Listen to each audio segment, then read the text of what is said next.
Hi, everybody. I am Carolyn Lovewell. And I'm Laila Matthews. And you are listening to the Sleep Over podcast. So Laila and I are here in her living room with her adorable baby Christopher, so you might hear him. And today we wanted to talk about something that, Laila and I sometimes take for granted, but, we realize in conversations with folks who are new to our work that this is an important thing to address, which is why and how does magic work? Because we've done so much in terms of ritual and running a mystery school that we just kind of take it for granted that this is old news to everybody that magic works. But most people have had secular educations or traditional religious educations, and they're not really fluent in this understanding of how magic works and why it works. Yeah, well, exactly. And we are all very well acquainted with the sort of dry, dusty, crusty explanations of, classical physics that something happens because a force has acted upon it in the physical world, and therefore the only things that can cause things to happen are physical forces in the world. Which is what a psyop. What a lie. Exactly. And the functionings of magic are a little bit more mysterious than that and less physical, but still real. So it's understandable that even people who are not necessarily new to our sphere, but even people who've been around for a while, it's you want to believe that magic works, but you're not even quite exactly sure how and why. Yeah, so we have an unconscious competency for that we're going to try to make conscious and explicit today. Yes, right? So exactly. I want to start by tossing out a few little definitions of magic, classics. So there's Aleister Crowley's classic definition of magic is changed, caused in accord with will, by which, of course, everything is magical, including, standing up from your chair and scratching your back. And it is magical. It is magical. Materialist science has no way of explaining how you do that. So they call it the hard problem of consciousness, which is endlessly funny because there is no hard problem of consciousness. But anyways, there is, if you imagine that consciousness is an epiphenomenon of the brain. Exactly. If you imagine that somehow matter exists first and has no consciousness and is just inert, dead stuff, then it is rather mysterious, and there isn't a good explanation for how then willing, feeling, desiring, creative beings come into the world of dead, inert stuff. But new research and new scientific philosophies and new understandings, mostly caused by the cutting edge of quantum physics research, are causing a lot of people in the scientific field to flip that problem on its head and say, nope, the willing, desiring, creative, feeling stuff exists first, and all of the material world is actually the will and creative act of that stuff, in which case our existence makes complete sense. Oh my gosh, I was having such a deep mystical experience with that last night. Maybe I'll tell you about that a little bit later, but I feel like I want to get into some. Yeah, let's get into it. So, absolutely true, what Laila just said, and also a few more fun definitions of magic just to toss out for your consideration. Dion Fortune said, magic is a change in consciousness in accord with will. So, in many ways the same as what Crowley said. Next, my personal favorite definition that I came up with from reading a lot of Jung, which is that magic is active participation in synchronicity. So we can talk about that because that's the main definition that we use in our course Influence, which has helped so many people and just really is a huge phenomenon. And I'm really grateful we're offering it again. Yeah, it's a great portal into magic that's very simple and profound and effective. Indeed. So, and then there's another way of talking about magic, which I think there's this book called Postmodern Magic, and the author's name is escaping me right this second, but talks about magic as a truth process and magic as a way of gaining intimacy with reality. And I also love to think of it in those terms because, what do we colloquially refer to as magical? I mean, the thing that most people will call magical is the experience of falling in love or having a baby or reuniting with an old friend after a long time. And, or, having some experience of connection, things getting connected again. Or beauty. Beauty. Yeah. And so that intimacy with deep connection, beauty, harmony, that really is at the heart of magical experience. Well, and that is what to me makes magic a process of dialoguing with truth and revealing truth, because the ultimate truth is beauty, love, connection, oneness. So when magic produces the feeling of unity, love, connection, beauty, harmony, that is contact with the deepest truth. And that's one of the reasons why it feels so magical and real and deep. It feels deep when that happens in a way that other experiences don't. Indeed, and I would say that a big part of a magician's journey is the journey of removing the blinders imposed by, I guess we could call it like default or ordinary culture that disenchants, de-emphasizes the depth and connection and beauty, and coming to lessen those more and more so that one lives in a pretty much continual experience of, wonder and joy and beauty. That's the journey we're on. And it just keeps getting better and better. So I wanted to mention something that I thought was really interesting. So I'm going to share a little tidbit that I've only ever really shared with the mystery school folks before. So this isn't one of the top secret things. It only ever occurred to me to share it with them. This is not under the vow of silence. You're all very lucky listening today. I just want to put this forth. I learned this from my teacher, Lon Milo Duquette, who's amazing. So for more about it, you should check out his books, and especially, I think, Low Magic, My Life with Spirits. I think he talks about this idea, which is that it's important to understand that magic works at the level of the astral plane. So in the Kabbalah, that would be associated with the sphere of Yesod, would be associated with the moon. It's the realm of symbolic action. So gestures, poetry, song, dance, art, daydream, ritual, what Jung called active imagination. And, Jung emphasized again and again that active imagination is a real happening within the psyche that has real effects on a person's life. And we've really seen that in our work with Dr. Roberts' practices, which are very much like, sort of refined, dialed in kind of active imagination works.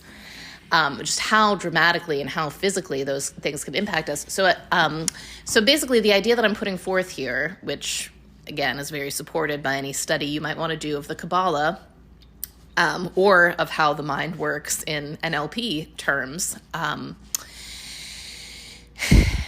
is that the causative level of reality is not actually the physical realm. It is the invisible astral realm of representations, archetypes, symbols, feelings, ideas, concepts, words, all of this invisible stuff. That is where the action happens. That is why corporations, banks fight so hard to control the media and the music and Hollywood and the news, because they want to control the representations, the images, the sounds, the slogans, the logos, the meanings. The astral level is the level of meaning. And meaning is the field of the magician. So the word hermeneutics comes from the name of the god of magic, Hermes, and it means the art of interpretation or the art of meaning making. And really it is, the magician is different from an ordinary person in that the magician just takes full responsibility for their meaning making faculties, their hermeneutic faculties, how they are deciding upon and experiencing meaning in themselves and in the world. That's what makes a magician a magician. That's what makes them a child of Hermes. And that means that they're operating at this astral level where they're beginning to take, like I said, active, distinct responsibility. They're not just letting the world shape their ideas of what things mean, what current events mean, what they themselves as people mean, but rather they're being actively curious, actively participating in deciding what things mean and shaping and arranging through daily rituals, through intense, theatrical, magical rituals. They're arranging and aligning meaning. And so I guess what I'm trying to say is, like, part of why a magical ritual is so powerful, especially the sort of group magical rituals that we do sometimes on live group calls or in person, are my very favorite, for the mystery school or for retreats that we do, is that action, intense action, is happening on that symbolic level of the astral plane, which will inevitably have its, in the 19th century, they used to call it outpicturing. It will have its outpicturing in the physical realm. So it's like, how do I say? I mean, a very simple way to think of it is like, a building exists as a blueprint in the mind of an architect before it exists as a physical structure in the world. Likewise, Well, and I think it's super important. Like, that seems like kind of a trite analogy, but that is so important, because without a blueprint, without the mental representation of the building cannot come into being. Even like a small child who is, drawing a picture first has the inner idea of the picture that they're going to draw. Like, that always comes first. And it's very easy for us in our disenchanted world to take for granted that step of the creative process, but it's foundational. Like, nothing happens without first the mental representation of it happening. And we're used to thinking of those as like thoughts. And a lot of us, not everyone, but a lot of us have verbal thoughts, but those thoughts happen on the level of pictures and on the level of sensations and on the level of sounds. They're happening multidimensionally within the astral plane, which is inside of us. And it can't really be overstated how primary that is to any creative act. Absolutely. And by creative, I don't just mean artistic. I mean anything coming into being. Anything. Absolutely anything. And so, the world, it's just endlessly ironic, because materialists and whatever the nonsense running the mainstream corporate media and everything denies that magic exists, all the while passionately, exuberantly using magical tools to affect the minds and emotions of people and control it and manipulate the outcomes that they want for their own benefit. So basically, if you're not doing magic, you're just like a completely defenseless rube in this magical warfare that's going around constantly. Totally. And psychological, informational, whatever you want to call it, it's magical warfare. So one of the things that's really cool in the Western esoteric tradition is there's this concept of planetary magic, which is also connected to Kabbalistic magic, which is basically magic that takes advantage of sets of correspondences that have been noticed by magicians over many years, and they have to do with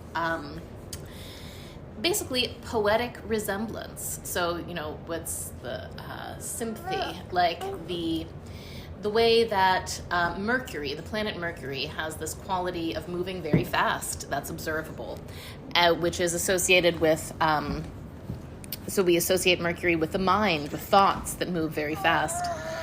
And Mercury... Intellect and cleverness. And intellect and cleverness. And intellect and cleverness have a certain cool quality about them. And so Mercury is thought to have a certain cool quality about it. So then, things like lavender and peppermint get associated with Mercury because they have this cool, relaxing quality to them.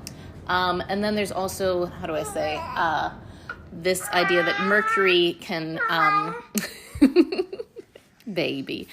Mercury mixes itself with lots of stuff, right? Like you take quicksilver and it will seep into things and can be used to dissolve, different kinds of metals and separate ores and stuff like that. And so likewise, we think of Mercury as having this motley quality to it. So like in magic, stones that have a lot of colors in them, like opals, will be considered mercurial stones. So anyways, there's just all of these associations that you can find at every level of nature, in the plant kingdom, the animal kingdom, the level of the stars and the planets, and at the level of sense and like fragrances, colors. The color orange is associated with Mercury. So anyways, as a magician, if I want to become a better writer, that's a mercurial art. I can invoke the archetype of Mercury and all of this, power of quick thinking and fluidity and expression by picking Mercury's day, which is Wednesday, picking a day, Mercury's, I'll just start with Wednesday, just simple folk magic, Wednesday. I could surround myself with orange. I could burn lavender incense. I could put little, opals on my altar or other motley colored stones. I could wear a paisley dress that has sort of a motley quality to it. I can listen to mantras in Greek or Sanskrit that have an association with Mercury. I could use Hermetic hymn or Orphic hymns to Mercury. Anyways, I can do all of these things to invoke. I can draw the glyphs of Mercury. I can draw the magical number table of Mercury. I can do all of these things to bring into my sphere of intimate association the qualities of Mercury.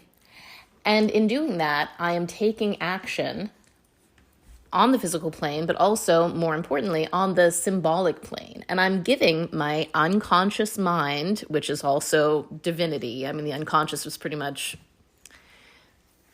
synonymous with God. It's the unknown. It's the mystery. I'm feeding and concentrating this dense message of mercurial fragrance and sound and color and desire and symbol. I am constellating the archetype of Mercury, and that archetype will start to move within my life. So I've taken, and that symbolic action, it's going to bear out. There's going to be synchronicities that directly connect with that invocation of Mercury. And some of those synchronicities will be me accessing more mercurial power than I had before. So I'm trying to see if I'm doing... You put things into words now, Laila. My words are... Okay. I like to think of the planets as pre-existing, archetypes, colors in the palette of consciousness. We share a common consciousness. We're all members of the field that, like Carolyn was saying, we're all members of the one field that creates all things. That thing contains all the flavors. And when we associate ourselves or invoke the qualities of consciousness that lead to certain outcomes, we lead ourselves to those outcomes more often.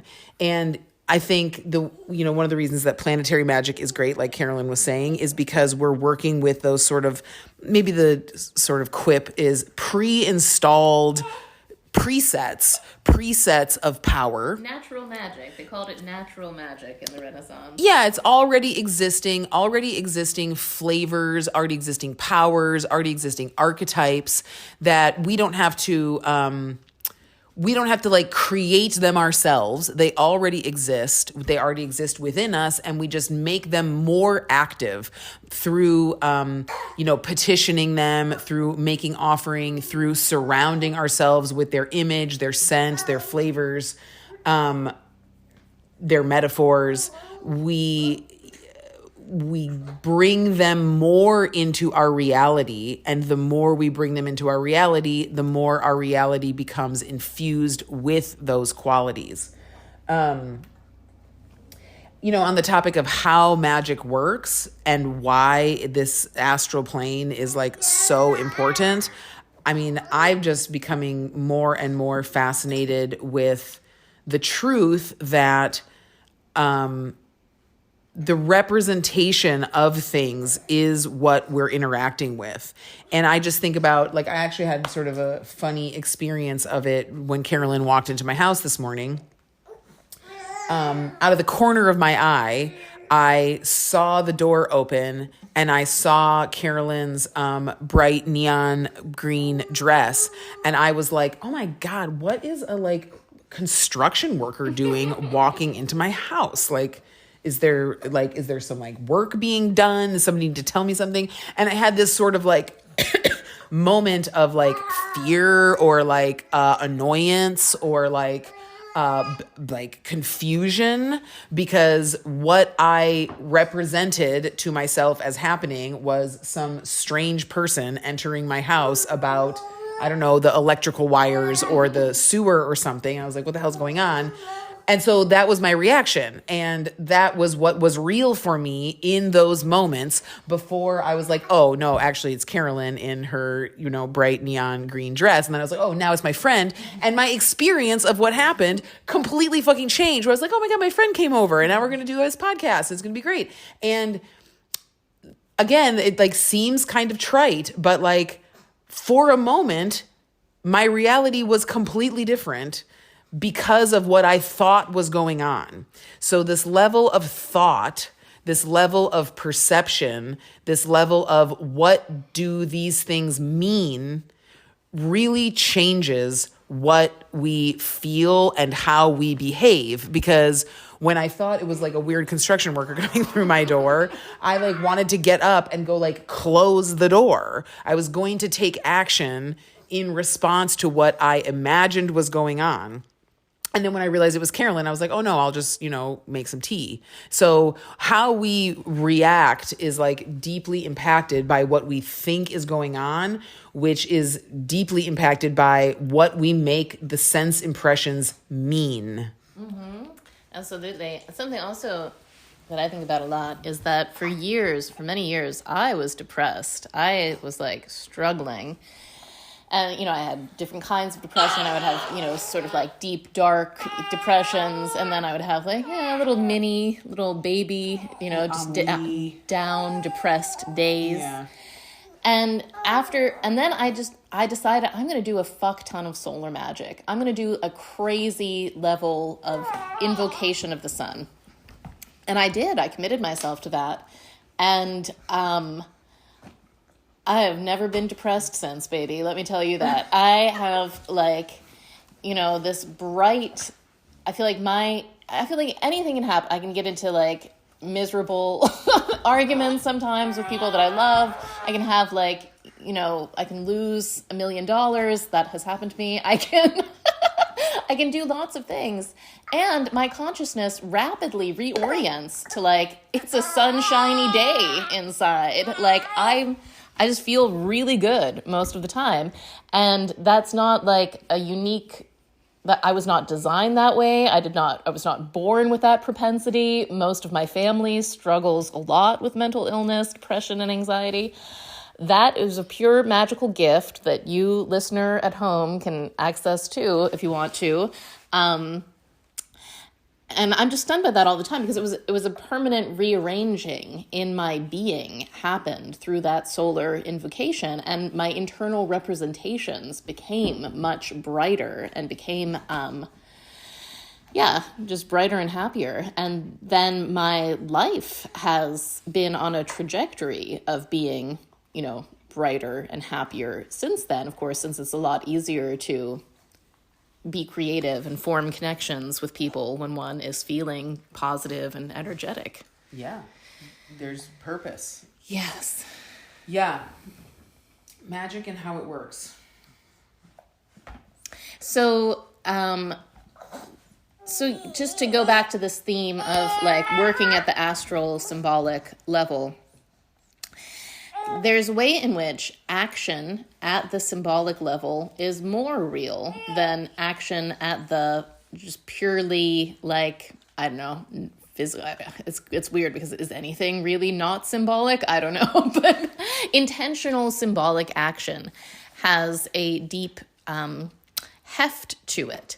And it is possible to, maybe I'll give an example lately. This is something we've been doing a lot with red magic and just in my own private experience, and I know that you love this too, which is the Eucharist. So I've been practicing, blessing water or cacao in a Eucharistic fashion, and, drinking it as the blood in the Holy Grail of Babylon, as the blood of Jesus, and just really savoring and appreciating how this is the freely given blood of the Lamb that takes away the sins of the world. This is grace, forgiveness. This is pure grace, pure forgiveness. This is pure, innocence, constantly giving itself, undergoing all of the trials of the world in order that existence might exist at all. And just like really participating in that. And it is so psychedelically beautiful. It's like I really trip on it, and I really, it takes me places, and I feel this expanded sense of myself and my connection. And that is a symbolic, intentional action. And obviously it's possible to drink cacao and not have that experience. But when I endow it with that level of meaning and that level of, magical attention, then it has this deeply transformative impact on me. So I think that's the idea with sacraments in general.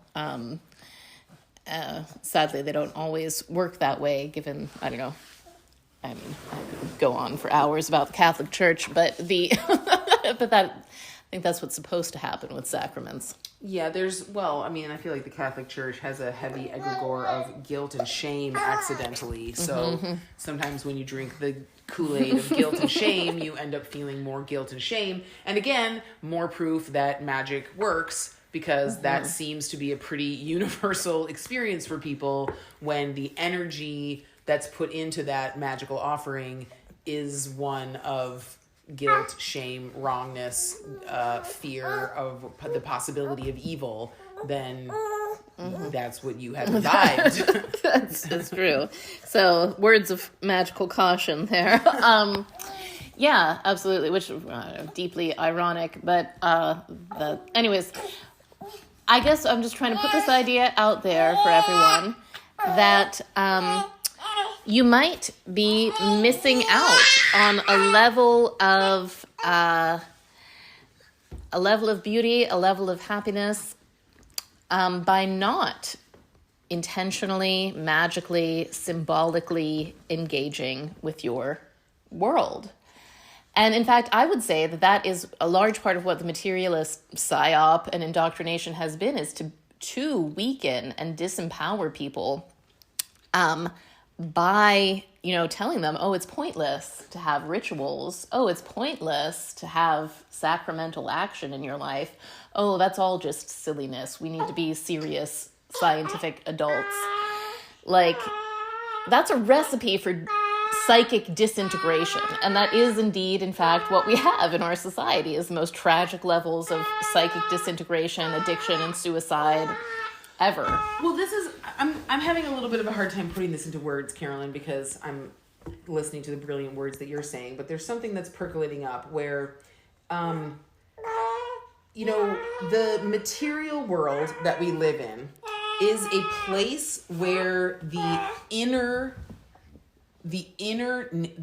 realities of you and me, and actually the inner reality of, the body of God, are all dialoguing. We're using this 3-dimensional space as a medium of dialogue, kind of how sound waves have to travel through air.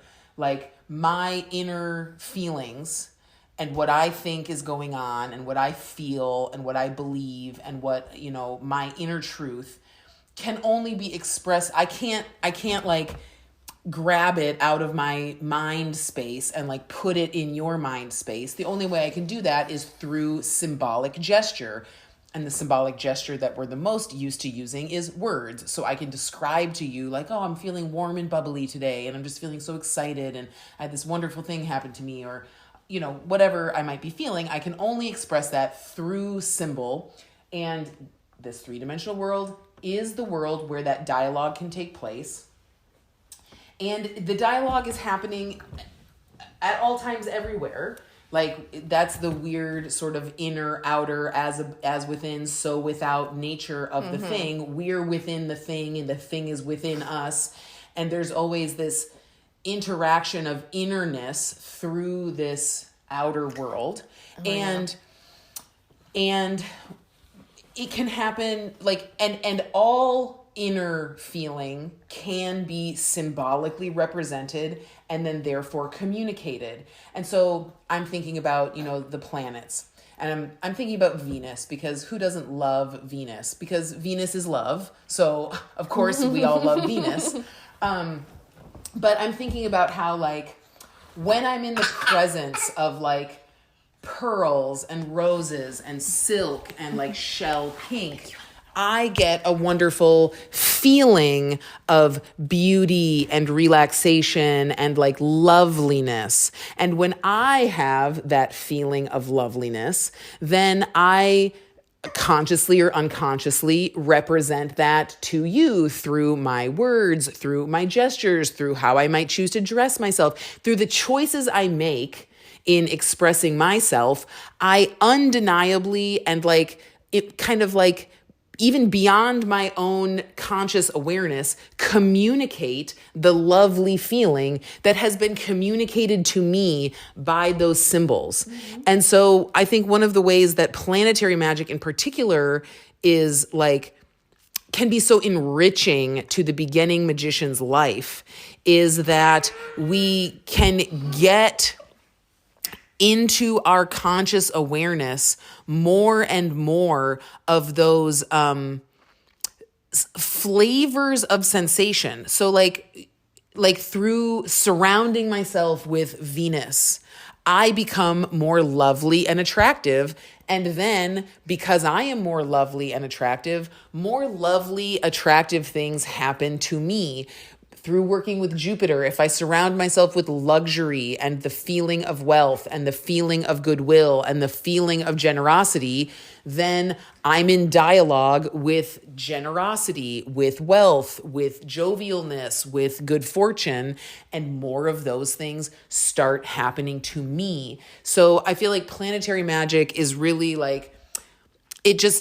I don't know, there's something very beautiful about how those flavors of experience already exist, and we concentrate them up to take a big hefty dose of them into ourselves, and then we become a talisman of that, and then we amplify that, which means we also receive it back.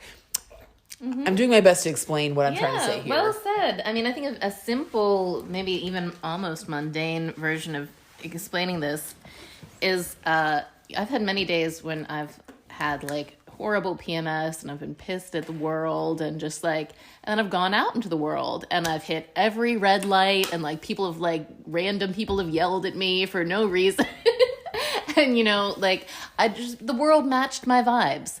And other days where I just felt like $1,000,000, felt my heart as light as a feather, went out smiling at people, and then people, randomly bought me coffee, and, a meter maid came up to me and was about to give me a ticket and then just didn't. And, just the good vibes. And so we're familiar with that general distinction between good vibes and bad vibes, and planetary magic is like the next level where you take it to like, you know what, I'm not just going to focus on good vibes today. I'm going to have Venusian good vibes because I'm working on attracting a new lover or sweetening my relationship with my existing lover. Or I'm going to have Jupiterian good vibes because I'm working on building my empire and building my domain of kingship. So there's a finer dialing in that happens, I guess. Right, exactly. And I guess to the point of how magic works, I think what we're really trying to say here, Carolyn, is that we all actually, if we pay close attention to our regular lived experience,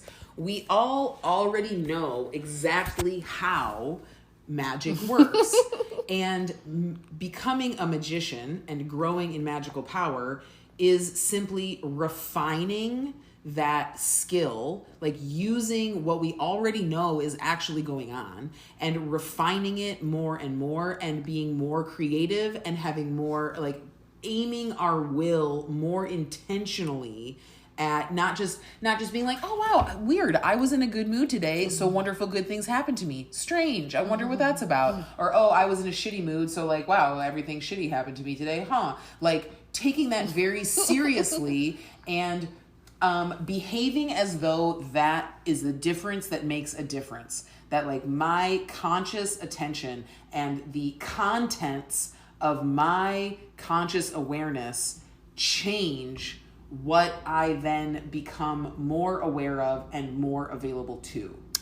Absolutely. I often think of the Zinger line from A Course in Miracles about how there are no private thoughts. And I just think that is so true. Because if I'm like resenting somebody, on some level, they can feel it. They know it, you know? And if I'm like wishing well for somebody and just like so on their team and so happy for them, they can know that. They can feel that. And I feel like I meet people so often and they don't have to say a word. And I can tell that they are a resentful, envious person that I don't want to hang out with. You know what I mean? Or I can meet somebody and I can know like, oh, this is an open-hearted person of genuine goodwill and I can talk with them. And anyways, just like if a mere human like me can read vibes, best believe the angels, the gods, the spiritual helpers can read your vibes. Well, it's all vibes. It's all vibes. That's what, you know, my like nerdy science self is like really just deeply coming to understand is that it's all fucking vibes. Like the universe is run on pure vibes. You're a vibe, I'm a vibe, everyone's a vibe. And the more we can consciously curate our vibe, I feel like magic is the process of consciously curating your vibe such that it matches that which you wish to be happening to you and within you. And that's why it can become such a deep process of waking up because, you know, obviously there's like a superficial level at which I always think that I just want the best things to happen. And then, you know, I often experience what I might judge to be not the best things happening. And so then that takes me into this like deep curiosity about like, what is there within me that is vibing with this thing that I'm judging to be not good? And usually quite a lot. Usually there's like plenty that finds that fascinating or compelling or just really attractive in some dark, mysterious way. So I like one of the journeys that I feel like I've been on lately as I've been partaking of the Eucharist more often in this way that we're doing in Red Magic is noticing the places in myself where like I've refused to believe that the universe or God is loving me back or that other people are loving me back. So like the barriers to love within myself, like my imaginary limits on love, like, you know, because I experienced some rejection or some adverse experience when I was younger, I decided at some level that means that the world is lacking in love in some way. So I've been really challenging myself with that and like really opening up to like deeper and deeper levels of allowing myself to feel loved by everything. So like that's the mystical experience I was having last night. I was laying in bed and I was really concentrating on allowing myself to feel loved by my bed, to feel loved by the walls of my room, to feel, just loved. And it was really deep because as I was going into that, I was really noticing how from a Christic perspective, Christ as the logos and the telos, is love. Therefore, the logos and the telos of everything is love. Like, of course my bed loves me. Of course the walls love me. They are within the mind of God, and they share the telos of Christ. And I was like, whoa, like, really?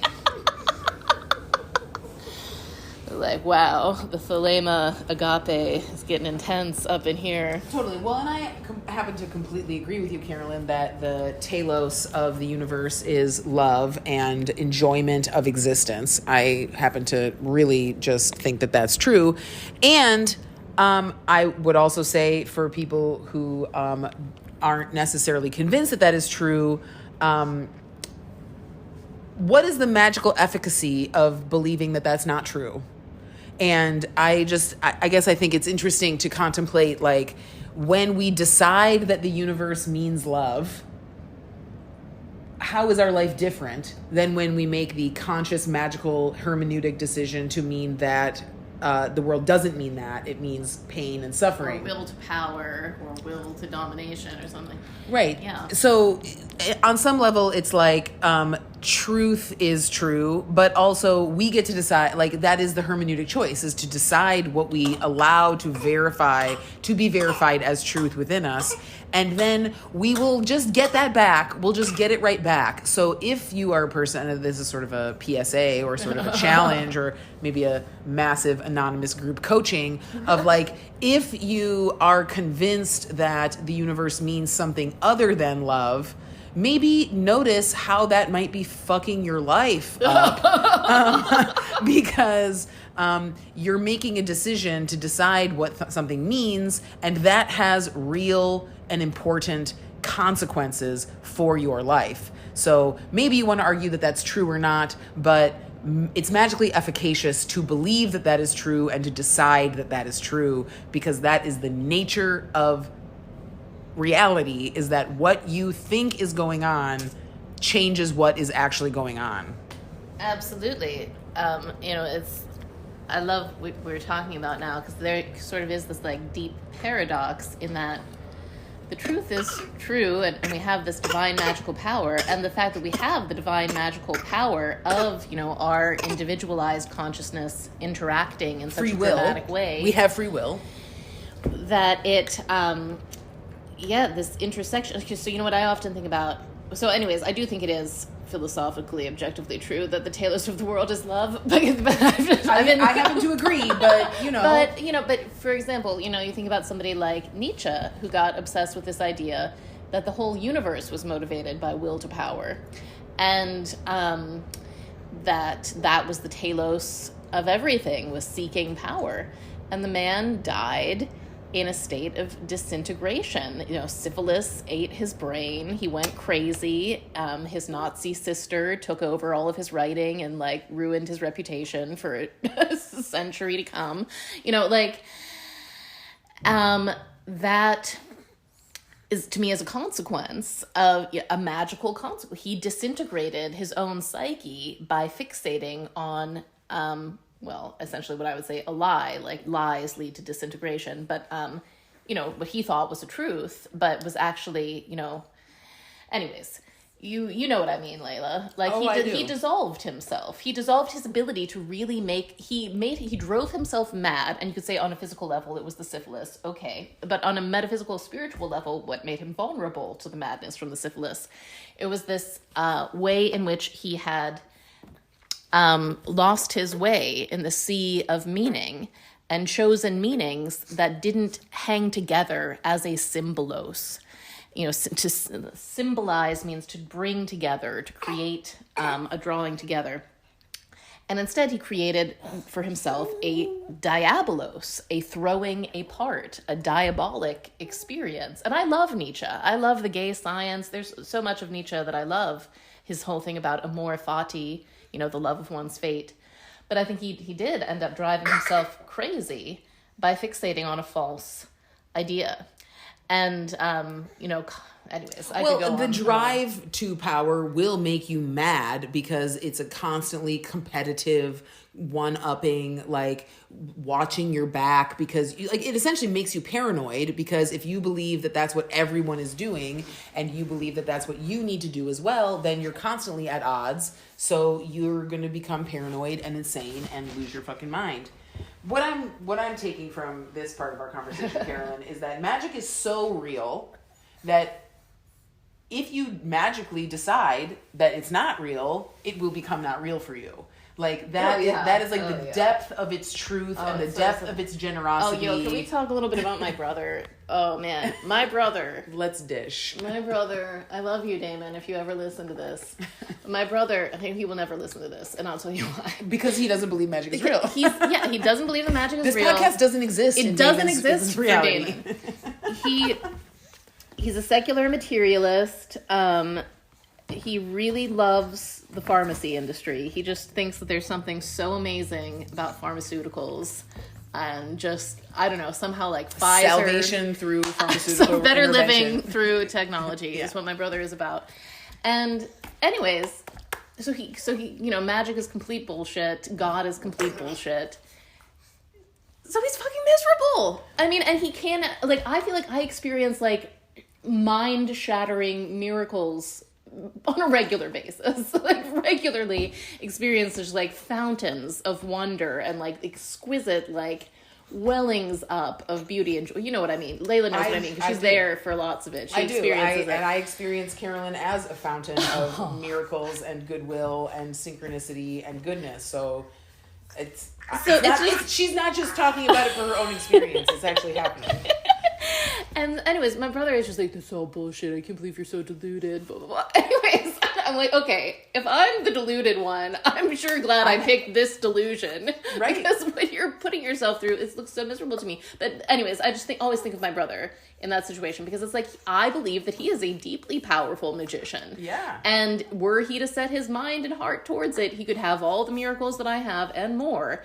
But instead, his brain has been hijacked by some weird cordyceps virus that makes him, that is running the magical program of magic isn't real and everything sucks. And it's just oh God. I know. Yeah. I have to say that every miserable, demented man I've ever dated, I've also been you're an extremely powerful magician. Let me help you use that to your advantage. Look, the evidence is everywhere. The evidence is everywhere around you. Look, your shitty attitude completely matches the shambles of your life. You're incredible. Wow. But it's very hard to penetrate through that. I don't even know how, short of a near-death experience or something, I think there's very little that penetrates through that. I mean, I guess some people, they hit rock bottom in drug addictions or whatever, and that helps them become vulnerable, because it is vulnerable. Believing and trusting in magic, especially in our world, is a vulnerable thing to do. It's Jesus said, you have to become like a little child to enter the kingdom of heaven. You have to open up your heart and be willing to trust and love and accept the notion that there might be, greater poetry and majesty and beauty available to you than advertised. Yeah, indeed. Well, yeah, I mean, I currently am becoming very fascinated with the literal magic of NLP and language, precisely because language is the most commonly used symbolic set. Mm-hmm. So it is the symbolic set by which we habitually represent our reality. However, any symbols will do. It's true. Any symbols will do. Any symbols will do. Oh my goodness. I realize I have to go and get my tattoo now. But yes, I think we have explained things decently well. I think so. It's astral. It's symbolic. The astral creates the physical. You can demonstrate it to yourself time and again. What you think is going on is probably what's going on. Great. So what I want you to do is, make sure you're on our email list. You can sign up for Influence, which is being offered right now. That's on right. The email list. And for this round, we are offering the generous offer of sign up for Influence and bring a friend so that you and your friend can do magic together and make your shared reality even more magic and potent. It's such a sweet holiday gift because you can get Influence, give it to yourself, and give it to a friend. And who doesn't like getting themselves presents for Christmas while also getting presents for their friend? It's the best. It's the best setup possible. I'm so happy that we're offering this. So please go to theimmortalcollege.com, join the email list, sign up for Influence, comment, like, and share the podcast. Thank you so much for listening, everybody. You are the very best, and we look forward to talking to you again soon. Yes, bye. Bye.